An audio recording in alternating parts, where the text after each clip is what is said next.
কাঁদতে কাঁদতে অনুভবের সামনে নিজের মনের সব কথা খুলে দিল লাজু। ভালোবাসার সাহসী স্বীকারোক্তি। নাচের মঞ্চে চোখ বন্ধ করলেই অনুভব। এই কথাটা কি আজ বলে ফেলবে লাজু? নীরব চোখের জলে ভিজে অনুভব। তবে কি আজই বদলে যাবে লাজু অনুভবের সম্পর্কের ভবিষ্যৎ? এবার লাজু কাঁদতে কাঁদতে অনুভবকে নিজের মনের সমস্ত কথা বলে দিল।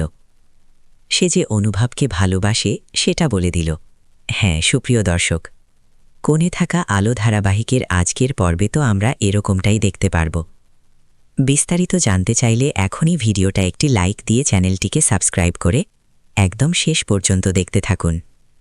কোণে থাকা আলো ধারাবাহিকের নতুন পর্বে তো আমরা সবাই দেখতে পারব যে অনুভব জাজুর কাছে এসে বলতে থাকে যে তোমার পারফরমেন্সটা তো খুব ভালো হয়েছে, তুমি খুব ভালো পারফর্ম করেছ লাজু। আর তখন লাজু বলতে থাকে যে সব কিছু তো তোমার জন্যই হয়েছে। আর আমরা দেখতে পাই যে অনুভব তো অনেকটাই কষ্ট পায়, তার চোখ থেকে কিছুটা জল বেরিয়ে যায়। সে এক দৃষ্টিতে লাজুর দিকে তাকিয়ে থাকে।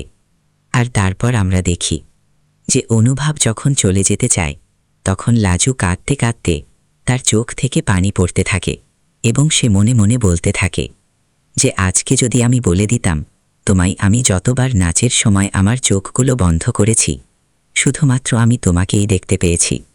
আমি কি তোমায় ভালোবাসি? আমার মনে হয় আমি সত্যি তোমাকে খুব বেশি ভালোবাসি। তো সুপ্রিয় দর্শক, কি মনে হয় আপনাদের? কেমন লাগলো আপনাদের আজকের এই এপিসোডটি?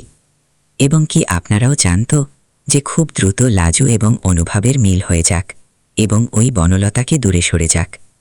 আপনারাও এরকমটাই চান? তো আপনারাও যদি এরকমটাই চেয়ে থাকেন তাহলে সেটি নিচে কমেন্টে জানিয়ে দিন। এবং এরকমই প্রতিদিন সব আপডেট সবার আগে পেতে চাইলে এখনই আমাদের এই চ্যানেলটিকে সাবস্ক্রাইব করে দিন। ধন্যবাদ সবাইকে।